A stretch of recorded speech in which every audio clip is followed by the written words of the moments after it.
Buenos días.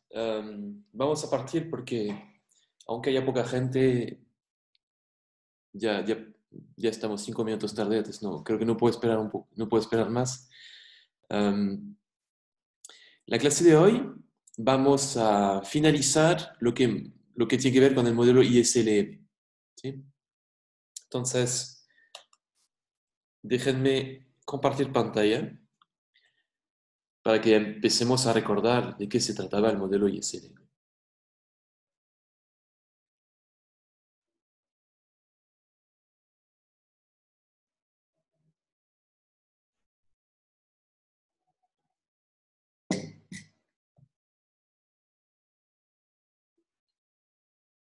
Ok, y lo voy a hacer con ustedes. Entonces, primera pregunta que les voy a hacer es ¿cuántos mercados tenía el modelo ISLM? Veo que hay gente que participa en el chat. Muy bien, Felipe. Muy bien, María Fernanda. ¿Y esos tres mercados, qué nombres tenían? ¿Se acuerdan? No me digas. Voy a cargar esto. Excelente, Felipe. Teníamos el mercado de los bienes, el mercado de los bonos y el mercado del dinero. Ahora, como bien dijimos, solo necesitamos conocer que hay equilibrio en dos de esos mercados para asegurarnos que hay tres equilibrios, que hay equilibrio en los tres mercados. ¿Sí? Y esto es usando qué teoremas, lo puedo llamar así. ¿Se acuerdan cómo era el nombre del teorema? La ley de Ras, excelente, Felipe. Uh, Ustedes están a full, está súper bien. Y en particular, lo que hicimos fue mirar el equilibrio en el mercado de los bienes y el del mercado del dinero. ¿Sí? Ahora, la curva IS, ¿cuál era su definición? ¿A qué se refería la curva IS?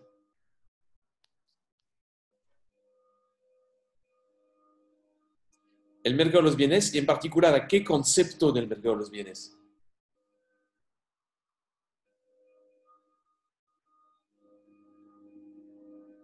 Equilibrio en el mercado de los bienes.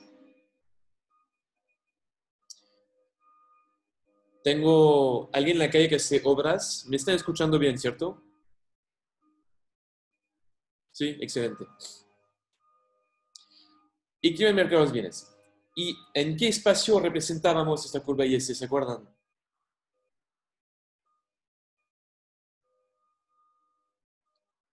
Exactamente. Y, donde I es la tasa de interés y Y el PIB. Y la curva IS era la curva creciente o la decreciente. La decreciente.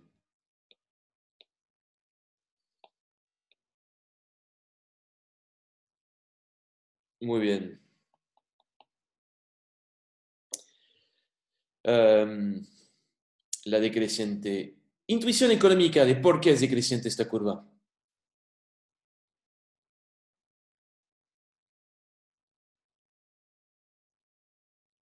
¿Qué pasa a lo largo de esta curva? Entonces, por ejemplo, cuando nos movemos en esta dirección, ¿qué está pasando? ¿Por qué a mayor tasa de interés tenemos menor PIB? Perdón, es la otra dirección. Cuando nos movemos a esta dirección. ¿Por qué a mayor tasa de interés tenemos menos PIB? ¿Alguien tiene alguna idea? La explicación económica.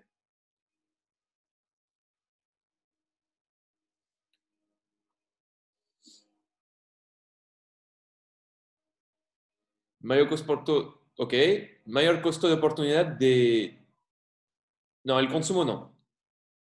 Les explico en un rato por qué. Podría ser el consumo, pero en la manera como escribimos el modelo, no. ¿Costo de oportunidad de qué, Felipe? La inversión cae, efectivamente. Ese es el costo de oportunidad del capital. Exactamente, muy bien. Ahora, Camila dice que desincentiva el consumo.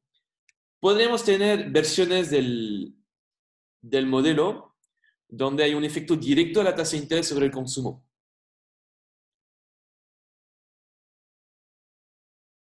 si sube la tasa de interés, ok, ya, déjenme organizarme. Primero respondo a Camila. Entonces podemos tener versiones del modelo donde la tasa de interés afecta directamente el consumo. Eso es posible. Nosotros no lo hemos hecho. Si quisiéramos tener una justificación, podría mencionar lo que vieron en el modelo de Fisher, donde vieron que cuando miran el efecto de la tasa de interés sobre el ahorro, este efecto era ambiguo. Perfectamente podría subir el ahorro o podría caer. Dado que el consumo, su complemento es el ahorro, uno podría usar este argumento como para justificar por qué en nuestro modelo la tasa de interés no afecta al consumo. ¿Okay? Entonces, podremos introducirlo y, por ejemplo, una cosa que se puede hacer es dejar únicamente el efecto sustitución y suponer que a mayor tasa consumimos menos, pero no lo hemos hecho. ¿Okay? Ahora sí, lo que sí hemos hecho como supuesto es que un aumento en la tasa desincentiva la inversión porque incrementa el costo de oportunidad del capital. Y lo que agrega María José es que además cae la demanda agregada. Efectivamente, estaba este efecto de multiplicador keynesiano, toda la razón, que se va a agregar además de la caída en la inversión. ¿Sí? Muy bien. Entonces, esto es la curva IS. Y teníamos una curva creciente que era...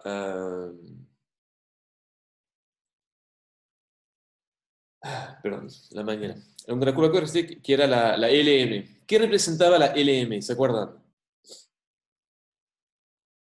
El equilibrio en el mercado del dinero. Ok, muy bien. Y pregunta similar a la que les hice antes. ¿Por qué esta curva es creciente? Es decir, porque a mayor output, sube la tasa de equilibrio.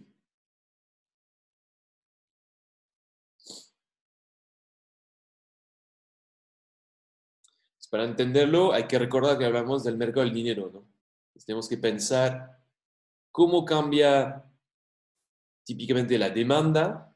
Podría ser la oferta, pero como es exógena, no va a cambiar. ¿Cómo cambia la demanda a medida que cambia la producción, cambia Y? ¿Cómo cambia la demanda de dinero?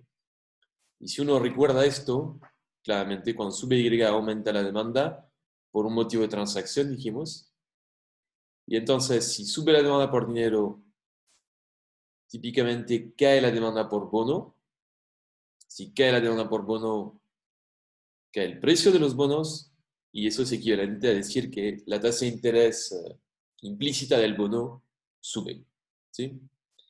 Efectivamente, entonces, a lo largo de la curva LM tenemos este mecanismo de motivo por transacción que alimenta la demanda por dinero, que explica por qué a mayor Y va a subir la tasa de interés.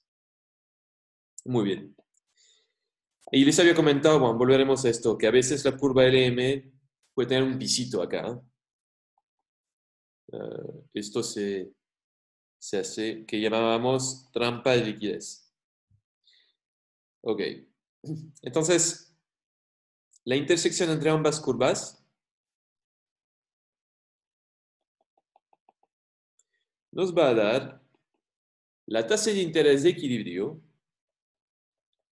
y la producción de equilibrio. Y bueno, si tenemos equilibrio en el mercado de los bienes y el mercado del dinero, como bien dijimos por ley de Vargas, también vamos a tener equilibrio en el mercado de los bonos. Ya, entonces esto es un repaso del modelo. Hoy me gustaría partir más bien con algunas estadísticas comparativas. ¿Sí? Por ejemplo, cuando vimos el equilibrio en el mercado de los bienes por separado, vimos el impacto del gasto del gobierno, hablamos del multiplicador keynesiano y nunca miramos el impacto sobre la tasa de interés del aumento en el gasto del gobierno, porque era simplemente exógena. Luego queremos ver esas relaciones cruzadas entre ambos mercados y ¿qué les iba a decir?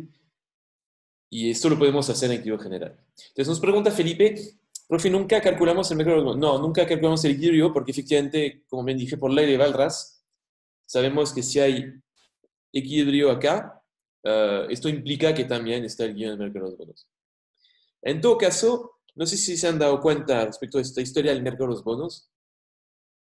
Cuando les hablaba del mercado del dinero, como que muchas veces, cuando hablamos del equilibrio en este mercado, implícitamente lo hacemos pensando en su relación con el de los bonos. Entonces, por ejemplo, cuando les hablé de lo que ocurre a lo largo de la curva LM, les dije que cuando sube Y, sube la demanda por dinero por un motivo de transacción, y entonces al tener mayor demanda por dinero, tenemos menor demanda por bonos. Es como si implícitamente la riqueza del individuo, como puede decidir si tenerlo como bono o como dinero, cuando demando más de uno, esto automáticamente hace demandar menos del otro. Entonces, en el cuento que conté del mercado del dinero, siempre está la otra cara de la moneda, que era el de los bonos.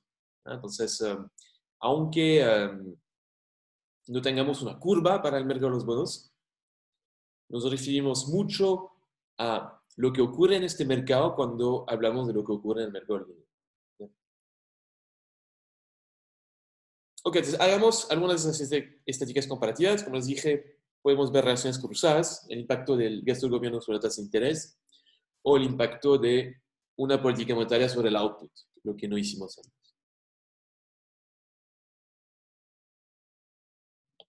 Partamos por lo que voy a llamar una política presupuestaria.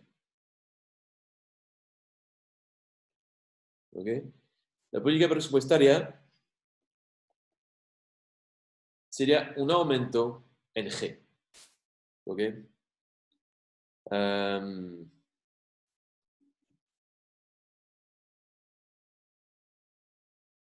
Ok.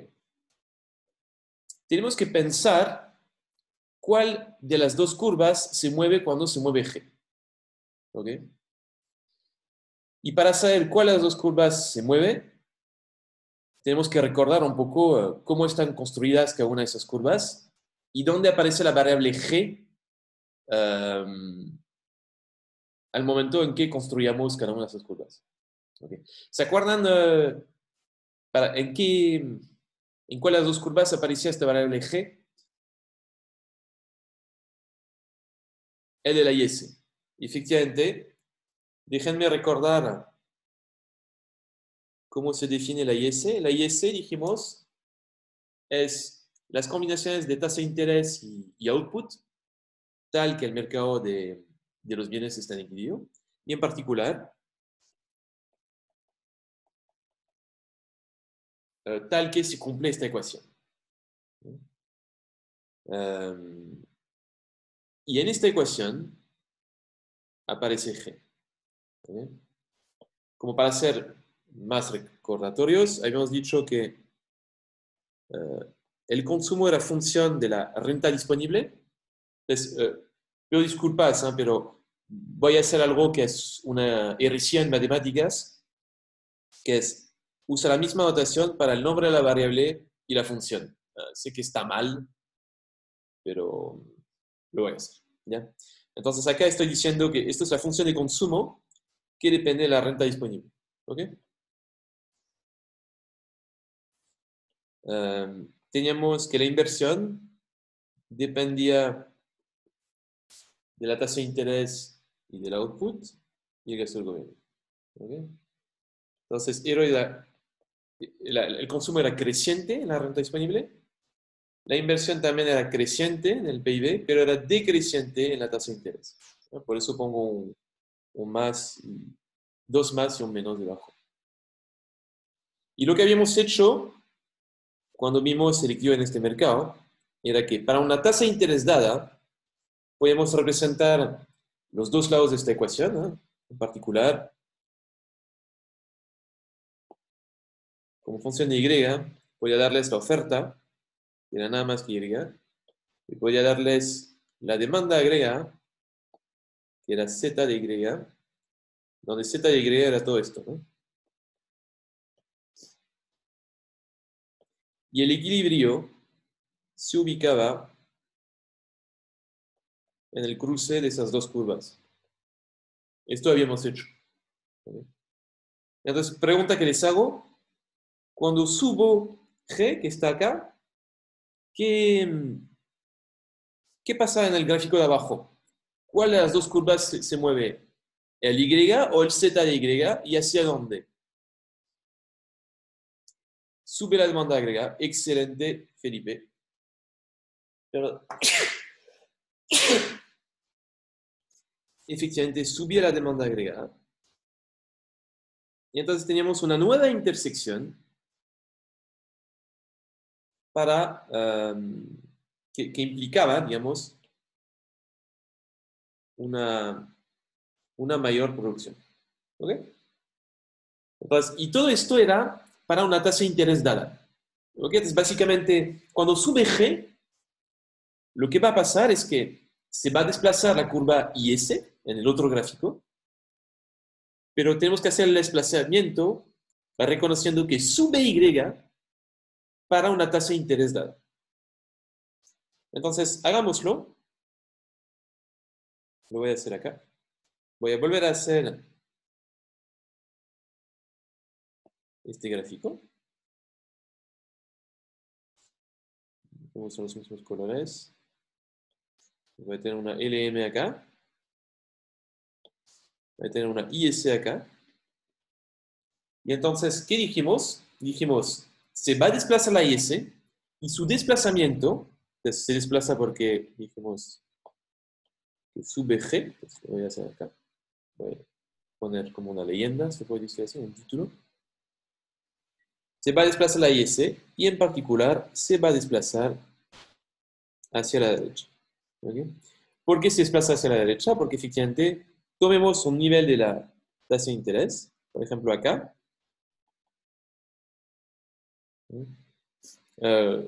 Cuando paso del punto A acá al punto B acá, tenemos un aumento en la producción abajo, ¿ok? Para un nivel dado de tasa de interés. ¿Okay? Entonces, esto sería la razón por la cual se desplaza la curva IS hacia la derecha. Ahora, ups. Wow, qué mala suerte.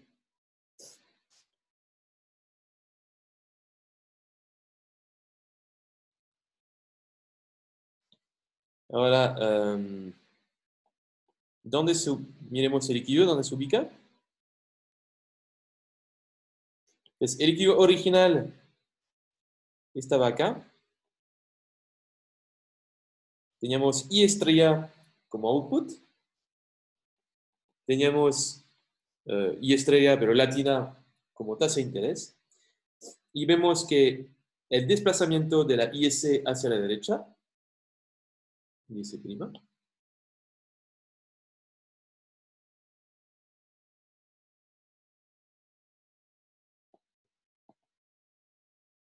nos va a generar mayor producción y mayor tasa de interés. ¿Ok? Ok, entonces pasamos del punto 1 acá al punto 2. Y si hacemos la comparación del 2 con el 1, vemos que esta política generó mayor producción y mayor tasa de interés. Entonces, expliquemos un poco, voy a llamar 1 y 2, que voy a llamar A y B. Expliquemos un poco los mecanismos que generan esta mayor producción y esta mayor tasa de interés. Y voy a partir con un mecanismo que en realidad ya conocen. Y vamos a querer explicar primero, voy a poner un 1 acá, vamos a querer explicar por qué subió la producción frente a esta política. Y el mecanismo es el mismo que ya teníamos en equilibrio parcial, así que aprovechemos para recordarlo. Entonces, cuando sube el gasto del gobierno, ¿qué está pasando en la economía? ¿Se acuerdan?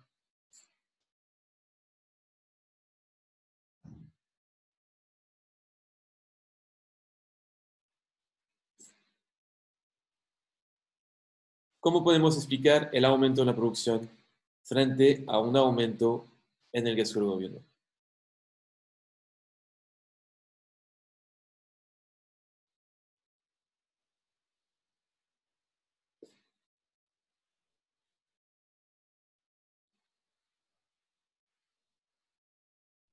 L- ah, lo que habíamos dicho era que el gobierno gastaba eso como en producir algo, entonces eso hacía aumentar la producción y después lo que explicamos con el multiplicador keynesiano era que subía esa producción y eso hacía subir el consumo y la inversión y eso a su vez hacía de nuevo subir la producción.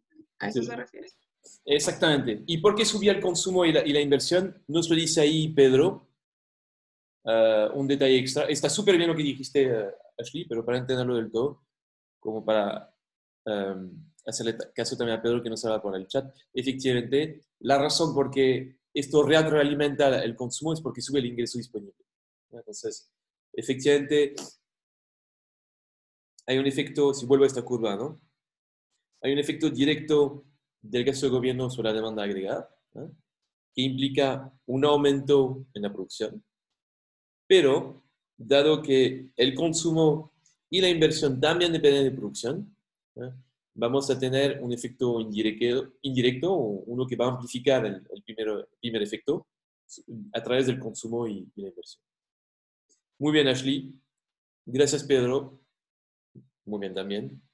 Um, entonces, sube el primer impacto directo y es dado que el aumento de la producción también genera mayores recursos, mayores ingresos para la gente, vamos a tener mayor consumo, mayor inversión y como la gente consume más y las empresas compran más bienes de capital, las empresas que producen bienes de consumo y bienes de capital también van a producir más, se ajusta la oferta a la demanda en ese modelo.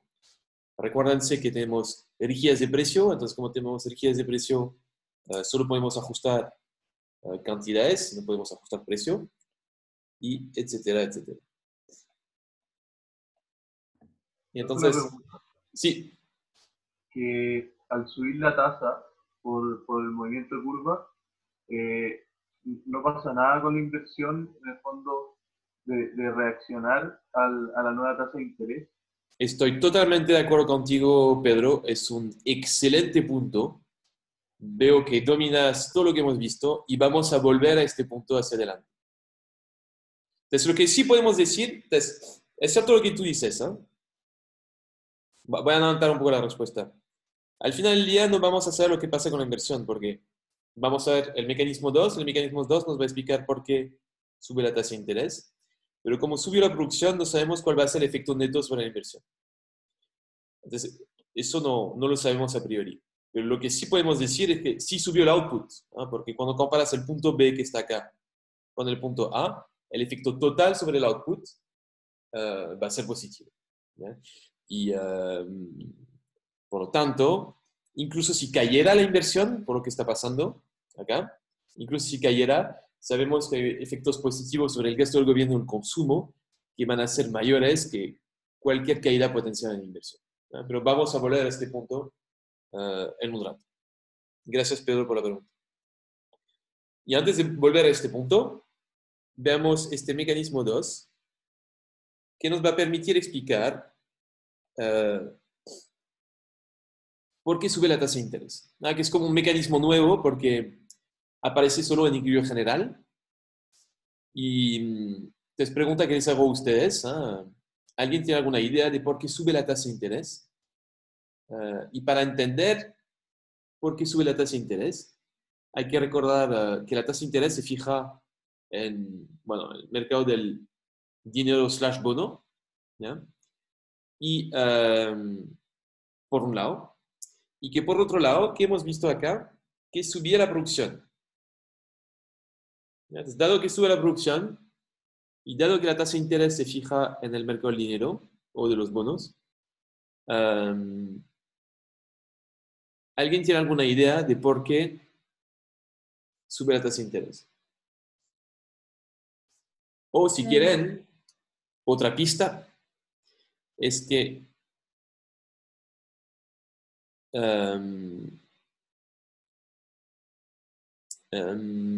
no, Agustín. Es al revés, Agustín. Otra pista es que no, nos movemos a lo largo de la curva LM.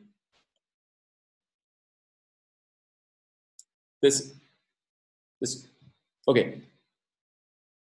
Es al revés, no sube la oferta por bonos, sino que va a caer. ¿Y por qué va a caer? Es como la pregunta fundamental. ¿Qué es la fuerza, el factor que hace caer la demanda por bono?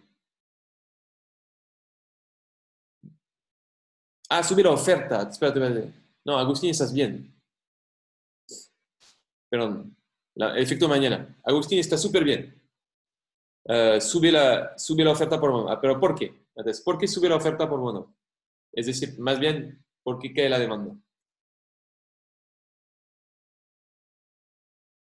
Pero volvamos al factor fundamental. Entonces, ustedes están hablando de las consecuencias, están muy bien, pero ¿qué es el factor que implica todo lo que ponen en el chat?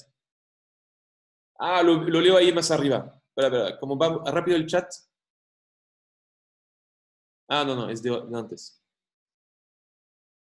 Entonces, sube el producto, está súper bien, Agustín. Sube el producto, y esto que genera, aumenta la demanda por dinero. Excelente, Agustín. Y esto es por un motivo de transacción Ashley. Fenomenal. Entonces, efectivamente, la subida en el output que observemos en el mecanismo número 1, voy a resumir lo que acaban de decir ustedes por chat. La subida en el output implica mayores transacciones en la economía. Necesitamos dinero para ejecutar esas transacciones. Entonces, como bien dice Pedro, necesitamos dinero para pagar G, pero también necesitamos dinero para pagar el mayor consumo y potencialmente una mayor inversión si es que hubiese subido la inversión. ¿Ok?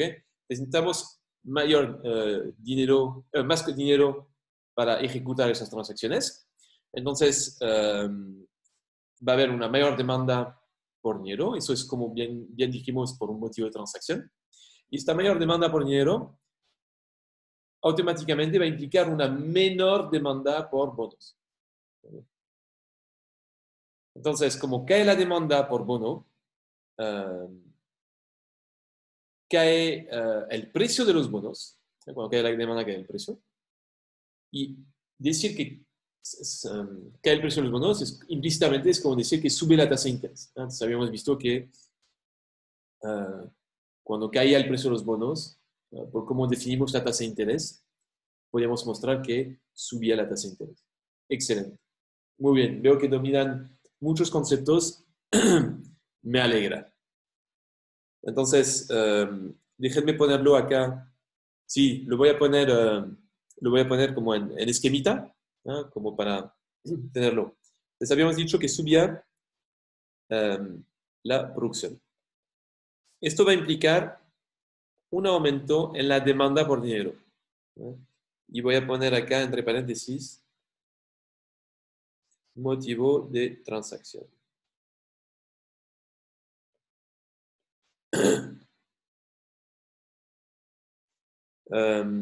Esto que implica la demanda por bonos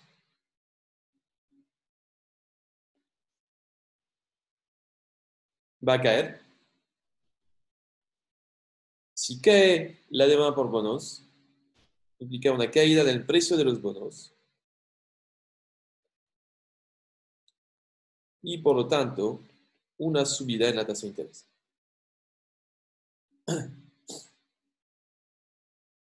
¿Ok? ¿Todo bien, Felipe? Excelente. Entonces, este mecanismo número 2 nos permite explicar lo que ocurre acá en el eje de las órdenes. Ya. Ahora, ok. Ya, hemos explicado lo que ocurre en este gráfico. Ahora, hagamos el ejercicio siguiente ahora. La pregunta siguiente.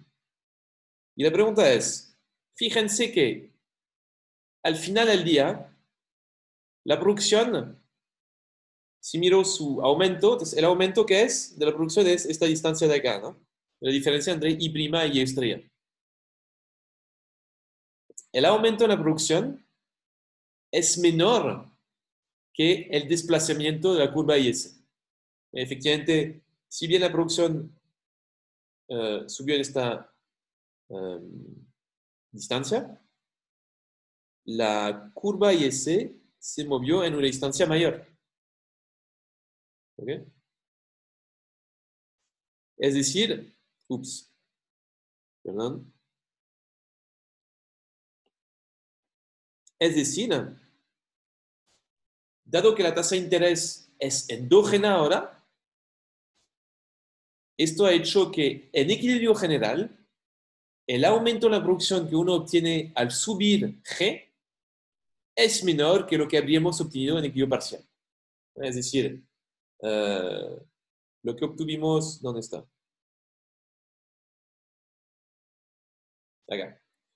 El aumento de la producción que obtuvimos en este gráfico para una tasa de interés dada es menor que lo que obtuvimos en este gráfico. Porque en el gráfico anterior, el aumento es el desplazamiento de la curva IS, esta distancia que recorre la curva IS, pero al final el aumento fue únicamente de esta distancia de acá. ¿Okay? Entonces,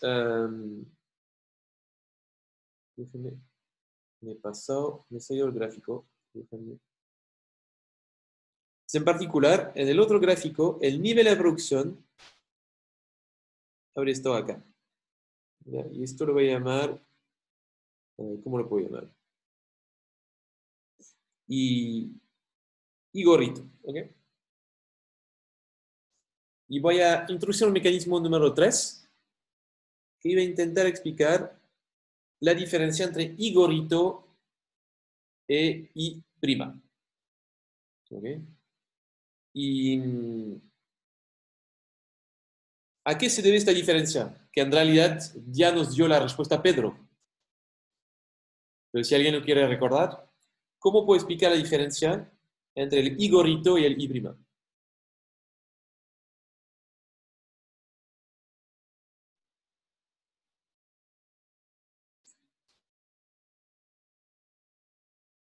Efectivamente, tenemos un efecto ambiguo sobre la inversión. Exactamente. Y esto hace caer la producción. Entonces, como me dijeron, el aumento en la tasa de interés hace caer la inversión y esto hace caer la producción. ¿Bien? El efecto neto, como les decía, igual va a ser un efecto positivo sobre el output, ¿no? Pero no sabemos si la inversión va a subir o bajar, porque va a depender un poco de cuánto es sensible a la tasa de interés y cuánto es sensible a la producción. Excelente. Ok. Me está preguntando en privado José Miguel si podía repetir lo de los equilibrios. Entonces, te pido disculpas, José Miguel, pero no. ¿Qué quieres que repita exactamente? Te repito lo que quieras, pero si puede ser un poquito más preciso. No, cuando dijo que el equilibrio era menor, pero él lo está explicando ahora, en verdad. Ah, excelente. Excelente. Vale, gracias. Ok, muy bien. Entonces, esto es el efecto de un aumento del gasto del gobierno en el modelo ISLM. ¿Eh? Como vimos, si quieren, hagamos una tabla que resume, digamos, lo que hemos visto.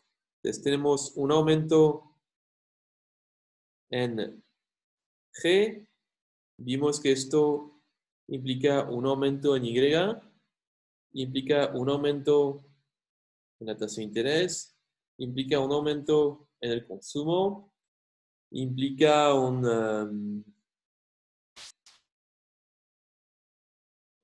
un efecto ambiguo en la inversión. No sabemos si la inversión sube o baja. Eso depende de su sensibilidad con respecto a la producción y su sensibilidad a la tasa de interés. Dado que sube la tasa de interés, sube la inversión, no conocemos el efecto neto. Y la cantidad de dinero no hay efecto en la economía. ¿Y qué más variables tenemos? Yo creo que es todo, ¿no? Ya. Elisa nos pregunta, profe dijo que el efecto es más ambiguo en el gráfico 1. ¿Qué significa eso? Elisa, ¿la puedes hacer en viva voz? No entendí la pregunta, te pido disculpas. Es que dijo que en uno de los dos gráficos se entendía, o sea, como que había mayor efecto que en el otro. O sea, que en el segundo gráfico había menor efecto de I. O sea, como el cambio era más chico. Sí, mira, Ahí. en este gráfico, como la tasa de interés es endógena, el impacto sobre la producción es menor que en este gráfico donde la tasa de interés era exógena. ¿Okay? Entonces, ¿cómo se ajusta la tasa de interés en equilibrio general en este gráfico? ¿No? Como le dejamos ajustarse, va a reaccionar a la inversión y esto va a atenuar el efecto sobre la producción. Es decir, que en lugar de llegar hasta este punto, a este nivel y gorrito, llegamos a este nivel no más. Entonces, es por eso que puse este mecanismo número 3 que explica esta diferencia. Y después, Ya, aquí nos pregunta, una duda, ¿puede funcionar al revés el efecto? Por ejemplo, un aumento de la tasa de interés general.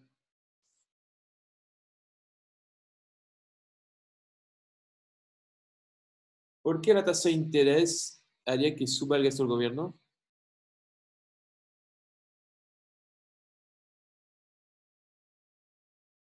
El gasto del gobierno es exógeno en este modelo. Ahora, capaz que estás pensando en introducir un mecanismo adicional, Ashley, ¿no? Pero no lo veo.